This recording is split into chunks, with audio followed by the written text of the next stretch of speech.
보니까 가을이 돼서 전도회들마다 야외를 이렇게 나가시는데 비가 보슬보슬 내리는데 야외를 나가는데 어떤 분이 그렇게 말해요.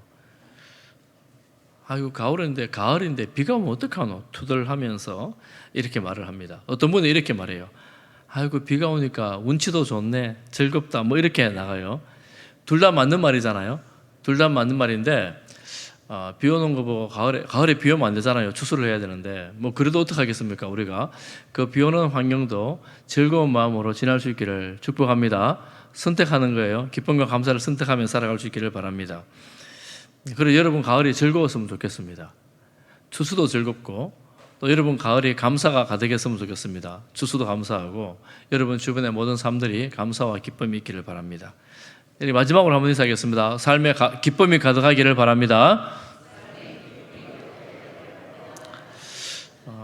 저는 신대원 신학대학원에 갔어야 비로소 책을 독서하는 법을 좀 알게 됐습니다. 그전에는 공부를 잘 못했다는 이야기입니다. 제가 생각을 해보니까 공부를 잘하는 사람은 약간 특징이 있어요. 어떤 특징이 있는가 하면 내가 어느 부분을 잘 모르고 또 어느 부분이 더 필요한지를 알아요. 그래서 그 부분에 대해서 집중적으로 공부하기도 하고 혼자 안 되면 다른 사람의 도움을 요청하기도 하고 이런 걸 알아서 합니다. 그런데 공부를 잘 못할 때 제가 보니까 한다고 앉아 있는데 뭘 하는지도 잘 모르고 어떻게 해야 될지도 잘 모르는 거예요. 이게 뭔가 좀 잘하려고 그러면 알고 해야 되는데 모르고 하다 보니까 계속 그 자리에 맴도는 참 지혜 없는 그런 삶을 좀 살지 않았나 이런 생각을 좀 해봅니다. 여러분 그걸 보니까 신앙생활도 약간 그런 면이 있어요. 신앙생활에도 내가 내 모습, 현재 모습을 알고 또 내게 필요한 것이 뭔지 알고 이렇게 시작하는 신앙생활을 하는 것하고 나는 다 잘하고 있으니까 더 필요한 것이 없다라고 생각하는 것하고는 하늘 땅 차이가 있는 것 같아요. 내가 좀 더 필요한 것이 이거구나라고 생각을 하면 좀 더 성숙하고 주님 닮아가는 길에 조금 더 가까이 갈 수 있겠죠. 저는 우리 교회 모든 성도님들이 주님을 더 가까이 닮아가는 그런 삶을 살아갈 수 있기를 축복합니다. 다음 주 종교개혁 주일이에요. 종교개혁 주일인데 오늘 이 말씀을 보면서 이번 한 주간은 내가 다음 주에 종교개혁 주일이기도 하고 또 성찬식도 있고 한데 내가 어떤 면에서 좀 더 준비되어져야 될까 하면서 생각하면서 그렇게 지난 한 주가 되기를 바라면서 말씀을 봅니다.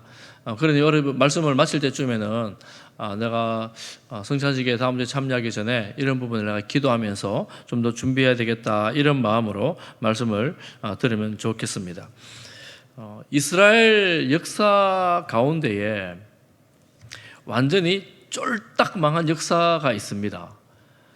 주변을 돌아봐도 살 수 없고 온 나라가 폐허가 되고 백성들조차도 포로로 다 끌려가 버린 그런 비참한 역사가 있습니다. 그런데 생각을 해보면 그때 이후로 이스라엘이 자기 땅을 가진 1946년도입니까 7년도입니까 그 정도까지 이스라엘은 자기 땅을 갖지 못했습니다. 그러니 지금 이렇게 맹렬하게 전쟁하면서 이렇게 하는 거가 자기 땅을 가진 이 비참한 잃어버린 역사가 있기 때문에 지키고자 하는 의지가 아닌가 이런 생각도 해볼 수가 있는 것 같은데요. 쫄딱 망한 역사 가운데에서 포로로 갔다가 다시 돌아온 이야기. 지금 오늘 스가랴서는 다시 돌아온 백성들의 이야기를 쓰고 있습니다. 포로로 잡혀갔다가 돌아온 사람들의 이야기. 그들은 꿈이 있었습니다. 우리가 왜 포로로 잡혀갔는가, 왜 이렇게 비참하게 망했는가에 대한 이유를 알았습니다. 하나님을 떠나서 그렇다. 그렇기 때문에 돌아오면 제일 먼저 해야 될 일이 성전을 건축하는 일이다. 이런 소망, 이런 꿈이 아주 확실했습니다. 그래서 세 차례에 걸쳐 돌아오는데 1차로 첫 번째로 돌아온 그들이 우리가 먼저 성전을 지어야지 그러면서 성전 기초를 놓았습니다. 그런데 막상 지으려고 하다 보니까 주변에서 반대해요. 경제적으로는 힘들어요.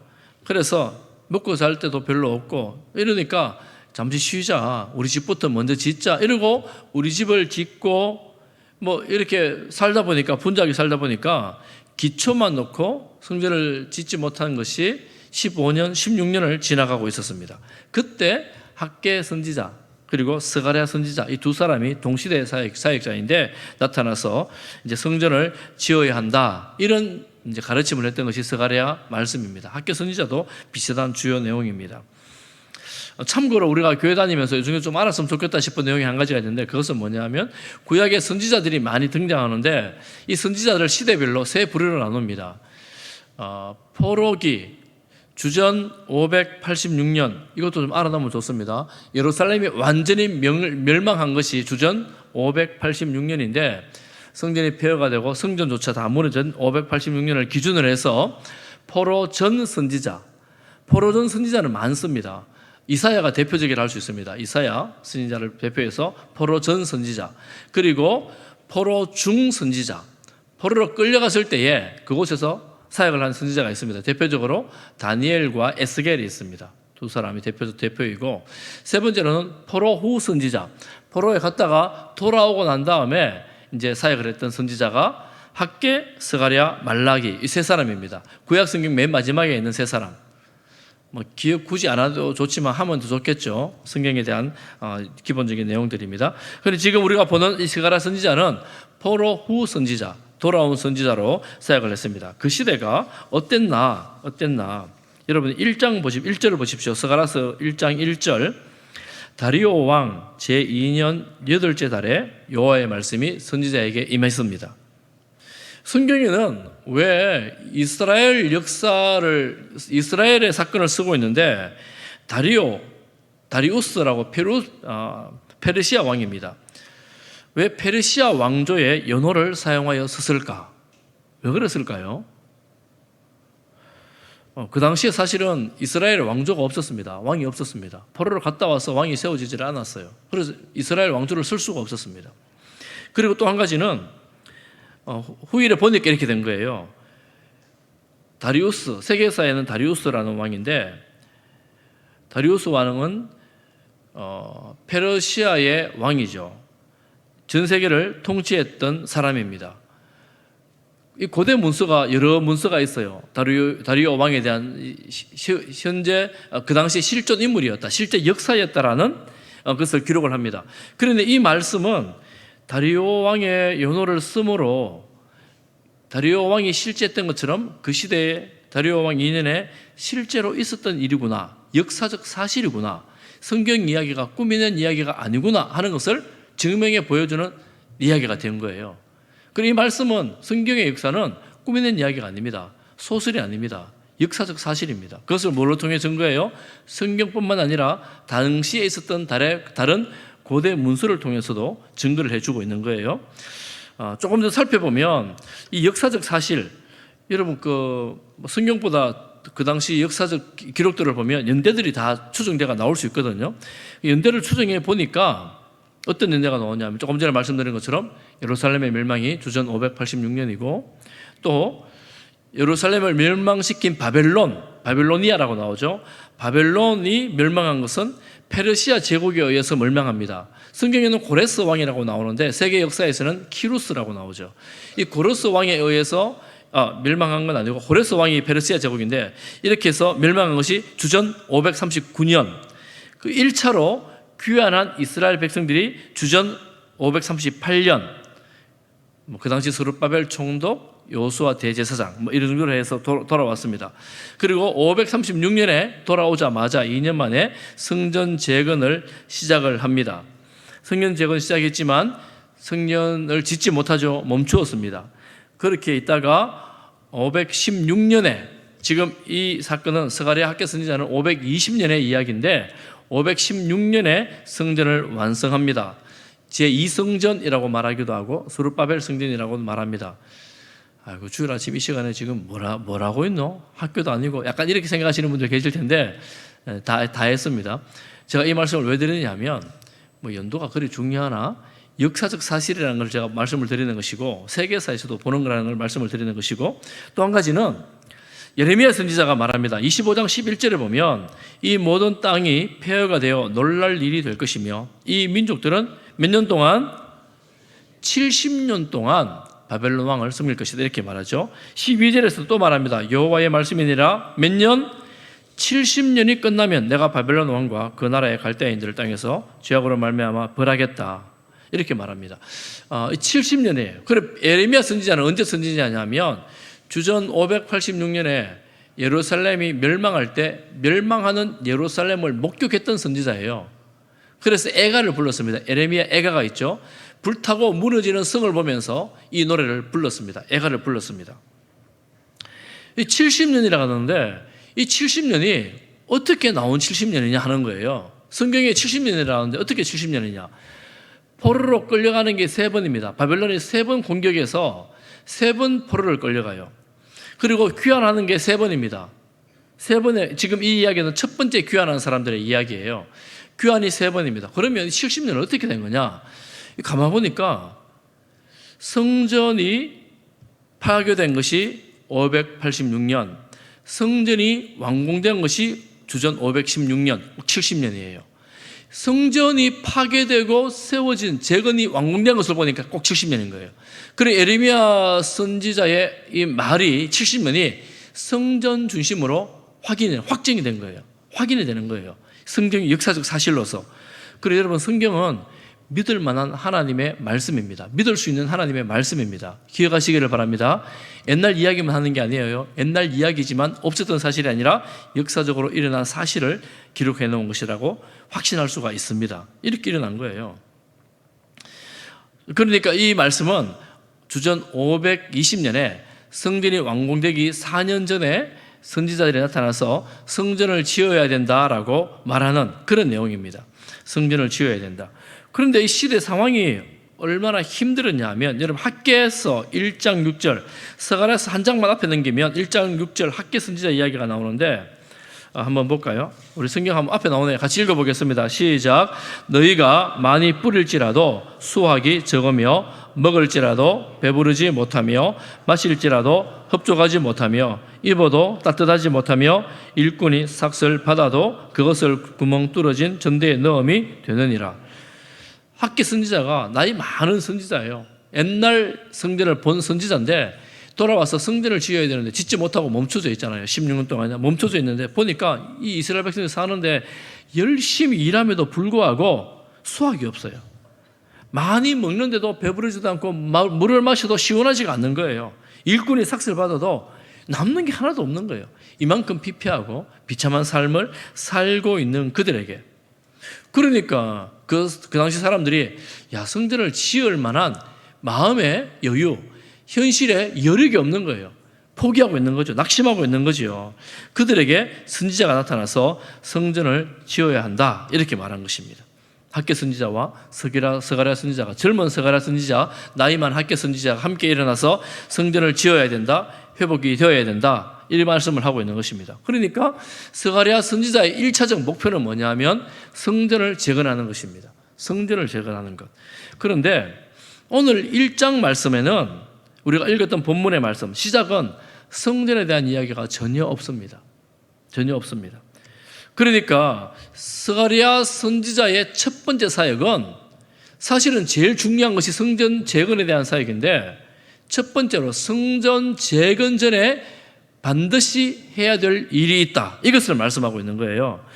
여러분, 이 정치가들 보면 우리 투표 당선된 정치가들 보면 이렇게 보니까 자기의 이렇게 명성을 위해서 꼭 큰 건축물 이런 걸 지으려고 그러더라고요.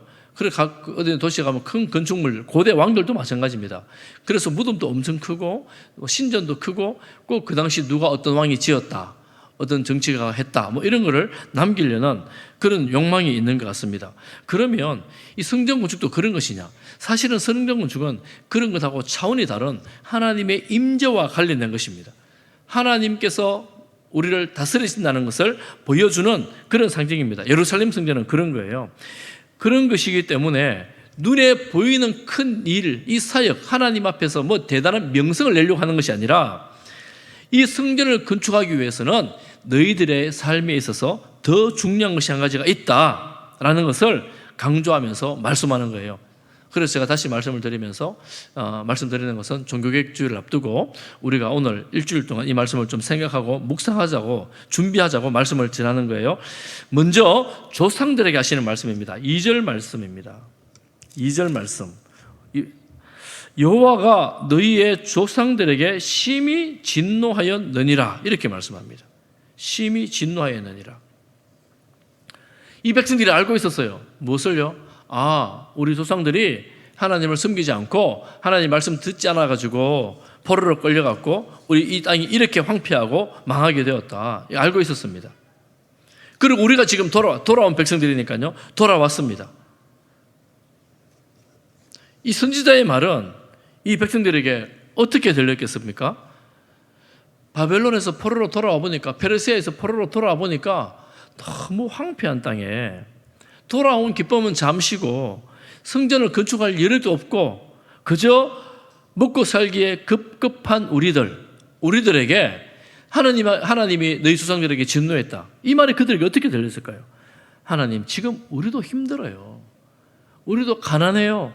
우리도 고생해요. 조상들도 고생했잖아요. 그리고 다 그곳에서 죽었잖아요. 우리도 어려워요. 이런 비참하고 상한 마음으로 하나님을 바라보고 있는 그런 상황인데 조상들 얘기하는 거예요. 그러면서 이 백성들에게는 뭐라고 말씀하냐? 그러므로 너는 그들에게 말하라. 선지자에게 하나님 말씀하십니다. 무슨 말을요? 만군의 여호와께서 이처럼 이르시되 너희는 내게로 돌아오라. 돌아오라는 거예요. 너희가 지금 힘들지? 어렵지? 내게로 돌아와. 하나님 이렇게 말씀하시는 거예요. 2장과 3장에 보면 하나님이 돌아오시는 내용들이 나옵니다. 돌아오셔서 어떻게 그 땅이 회복될지에 대해서 말씀하십니다. 지금 1장에서 너희가 내게로 돌아와야 된다. 이렇게 말씀하세요. 이 돌아오라는 말씀은 이스라엘 백성들에게 처음 듣는 말씀이 아닙니다. 과거에 예루살렘이 무너지기 전에도 수도 없는 선지자들이 수도 없이 외쳤습니다. 너희가 하나님께 돌아오라, 하나님께 돌아오라. 외쳤던 말입니다. 그런데 그 조상들이 하나님께로 돌아가지 않았어요. 하나님 말을 숨기지 않았습니다. 그래서 바벨론 포로의 신세를 면할 수가 없었습니다. 포로는 신명기 말씀에 보면 언약을 지키지 않을 때, 하나님 말씀을 지키지 않을 때 여러 가지 재앙이 있는데 마지막에 내리는 재앙이 포로로 끌려가는 거예요. 다른 나라의 포로로 끌려가는 것입니다. 즉, 그 조상들이 하나님의 말씀을 듣고 지키지 않았기 때문에 하나님 말씀대로 포로로 끌려가게 된 것입니다. 그렇지만 포로는 무제한 기간이 아니에요. 정해진 시간입니다. 몇 년입니까? 포로 몇 년? 70년입니다. 포로 70년. 하나님이 정하신 거예요. 그리고 페르시아 고레스 왕을 통하여 그 은혜의 손길로 전적인 하나님 은혜로 이 땅으로 돌아오게 되었습니다. 그러니 하나님의 은혜로 돌아왔으니까 하나님의 은혜로 하나님께로 돌아온 것이 아닐까요? 그러니 하나님은 돌아오라 이렇게 말씀하는 거예요. 아니, 우리 돌아왔는데요. 하나님 우리에게 은혜를 베풀어서 돌아왔잖아요. 돌아왔는데요. 하나님, 그래도 돌아오라. 지금 너희가 고생하고 수고하고 애쓰지만 넉넉하지 않고 괴로운 인생을 살아가는 것이 아직 돌아오지 않았기 때문인가? 갈등이 생기는 말입니다. 그래서 이 말씀이 어려워요. 하나님은 아니라고 말씀하십니다. 우리는 돌아갔다고 주장하는데 하나님은 아니라고 말씀하는 거예요. 조금 어렵죠? 여러분 생각을 좀 한번 해보겠습니다. 이렇게 생각을 한번 해보겠습니다. 여러분 탕자 이야기를 잘 아실 거예요. 탕자가 아버지에게서 이것 다 받아가지고 가서 세상에 나가서 생고생을 다 했습니다. 그리고 거지 몰골로 아버지 집에 돌아왔어요. 아버지가 돌아온 아들을 맞아주면서 냄새난을 품어주면서 안고 옷 입혀주고 아들로 삼아줬습니다. 탕자가 집에 돌아오면 어떻게 살아야 될까요?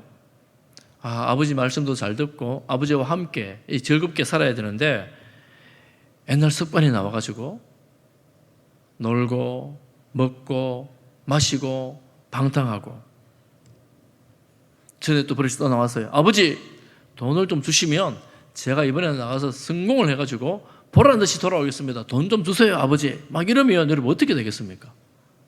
그럼 어떻게 되겠어요? 돌아오긴 돌아왔는데 집에 몸은 있는데 마음은 없어요. 몸은 집에 있는데 생각은 계속 딴 데가 있는 거예요. 아버지가 뭘 원하시는지, 아버지가 뭘 바라시는지 관심이 없어요. 그저 내 생각, 내 마음, 내 하고 싶은 것 이런 것밖에 없다는 거예요. 그러면 그 인생이 돌아온 인생이 맞을까요? 돌아온 게 맞을까요?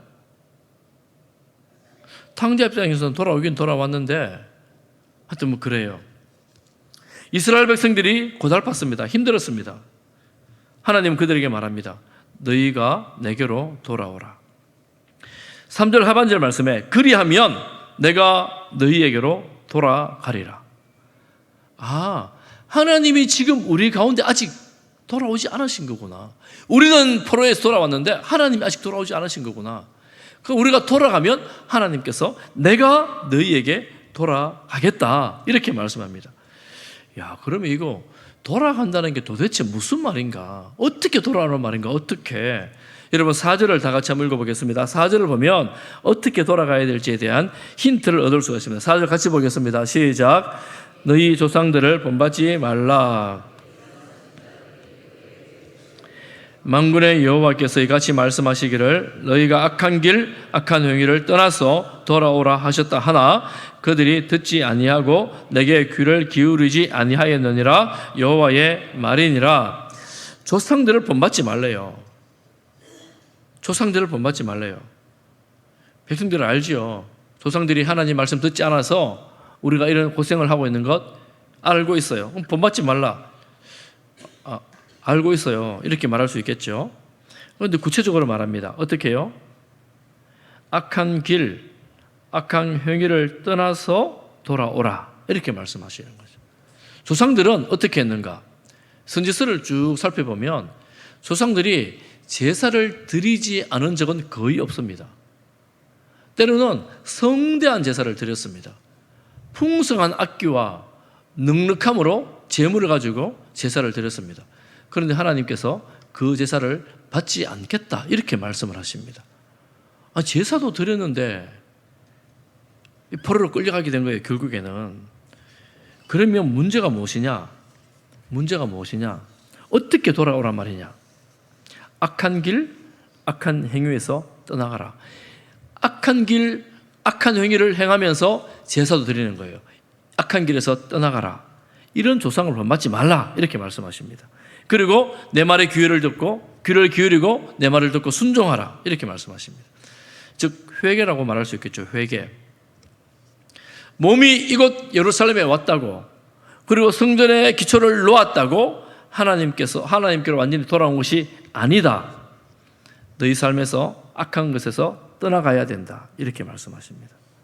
하나님의 말씀에 귀를 더 기울이고 들으라 이렇게 말씀하십니다.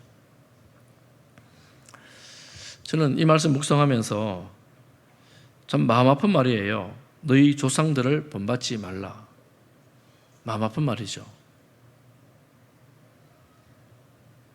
제가 지난 여름에 장로 고시 교육 노회 원래 노회 장로 임직 받는 분들 노회 장로들 교육이 있었어요. 제가 1시간 가서 강의를 하게 되었는데 제가 물었어요.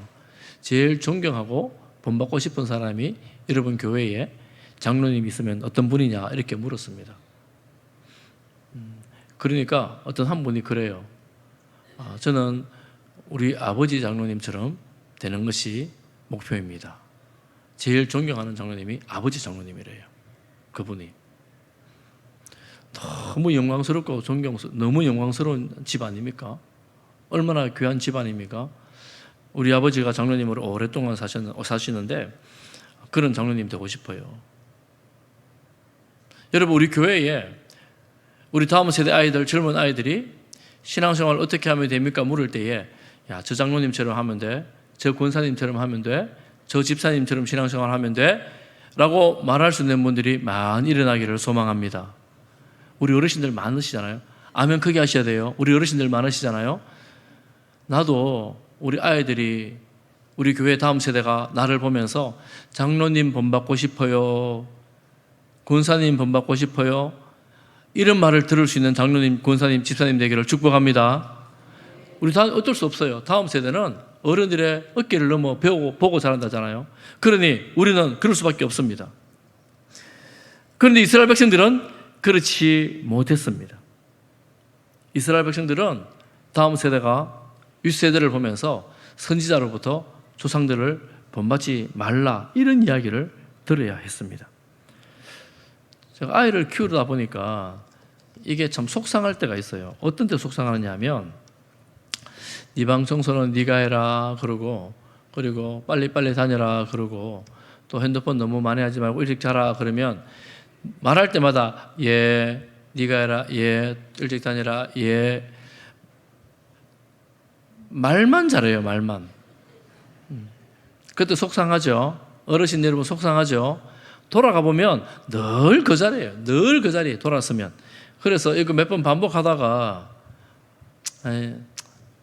말하는 게 좀 그렇잖아요. 말 안 듣는 말 자꾸 하면 뭐 하겠어요? 그럼 말을 안 하게 되죠. 안 하게 됩니다. 뭐 할 때가 있겠죠. 이제 본인들이 할 때가 있겠죠. 이스라엘 백성들이 꼭 그랬던 것 같습니다. 하나님을 섬겨야 된다, 말씀을 들어야 된다, 순종해야 된다. 그러면 우리는 이 아브라함 자손들이에요. 하나님의 선민이에요. 우리는 하나님께서 하나님 백성으로 율법도 주셨잖아요. 이런 생각을 하면서 네 그러면서 몸은 늘, 생각은 늘 그렇게 있는 거예요. 그러다가 그렇게 살다가 비로소 깨닫게 되는 거예요. 6절 말씀은 어떤 이런 의미입니다. 5절에 말씀하잖아요. 너희 조상들이 어디 있느냐? 그들의 조상들이 어디 있습니까? 포로로 끌려갔어요. 그곳에서 죽었습니다. 조상들도 알았어요. 6절에 보니까 언제 알았느냐 하면 포로로 끌려가면서 그때야 비로소 깨달았던 거예요. 선지자들이 나에게, 우리에게 했던 말들이 그대로 이루어지는구나. 하나님의 말씀이 우리에게 그토록 들렸는데 이제 이루어지는구나. 언제요? 포로로 끌려가면서. 너무나 안타깝게도 그 전에 깨닫고 돌아가면 되는데 돌아가지 않은 거죠. 그리고 또 말합니다. 선지자들이 영원히 살겠느냐? 선지자들이 그때 돌아오라 말할 때 돌아갔었더라면 우리가 이런 비참한 지경은 당하지 않았을 텐데, 그때 우리가 하나님께로 나아갔다면 이 어려움은 당하지 않았을 텐데, 그 선지자들이 항상 있는 거 아니잖아요. 항상 있는 거 아니잖아요. 그러니 지금 하나님의 말씀이 들릴 그때가 바로 은혜 받을 때고 구원의 날입니다. 할렐루야. 고린도후서 6장 2절을 보십시오. 같이 한번 읽어보겠습니다. 고린도후서 6장 2절입니다. 이러시되 내가 은혜 베풀 때에 너희가 듣고 구원의 날에 너를 도왔다 하셨으니 보라 지금은 은혜 받을 만한 때요 보라 지금은 구원의 날이로다. 우리가 하나님의 말씀을 들릴 때, 여러분 전도해 보면 그러잖아요. 가족들에게 전도하면 그러잖아요. 다음에요. 어머니 좀 그만하세요. 아버지 그만하세요. 다음에 할게요. 다음에 갈게요. 예, 가요. 안 가는 거 아니라니까요. 이러면서 자꾸 연기하잖아요. 다음에 할게요. 여러분 다음에 연기할 게 아니에요. 지금이, 하나님의 말씀이 들리는 지금이 은혜 받을 만할 때요 구원의 날입니다. 할렐루야. 여러분, 그러니 우리가 마음으로 자꾸 연기하고 미룰 것이 아니라 하나님 앞으로 한 걸음 한 걸음 더 나아가는 우리 주의 백성들 되기를 축복합니다. 우리가 오늘 이 종교개혁절 되기 전주에 이 말씀을 보면서 우리가 돌아가는 것이, 내가 돌아가는 것이 무엇인지, 하나님께 어떻게 돌아가야 될지 우리 삶에 한 가지라도 적용하기를 바라면서 또 기도하면서 이번 주간을 지나기를 바라면서 조금 더 봅니다. 여러분, 우리는 성경, 하나님께서 이미 말씀하신 그 선지자를 통해 말씀하신 그 예언들이 역사 가운데 이루어진 것을 우리가 지금 보고 있어요. 하나님의 말씀이 역사 가운데 이루어진 것을 듣고 보고 있습니다. 그러면 이 말씀을 통해서 우리가 얻을 그 교훈을 지킬 때 이루어진 말씀을 통하여 우리 삶에 또한 이룰 것 아닙니까? 그러니 우리가 오늘 이 말씀을 들으면서 내 삶에서 어떤 부분이라도 한 가지라도 이거는 개혁해야 되겠다, 이거는 좀 바꿔야 되겠다 결단하면서 오늘 예배당을 나갈 수 있기를 간절히 바랍니다. 어떤 걸로 할까? 오늘 말씀에 여러분 스가랴서 1장에 보면 하나님에 대한 호칭을 이렇게 불러요. 만군의 여호와. 3절에도 두 번에 나옵니다. 만군의 여호와. 계속해서 스가랴서에서는 하나님을 부를 때 많은 경우에 만군의 여호와 이렇게 말합니다.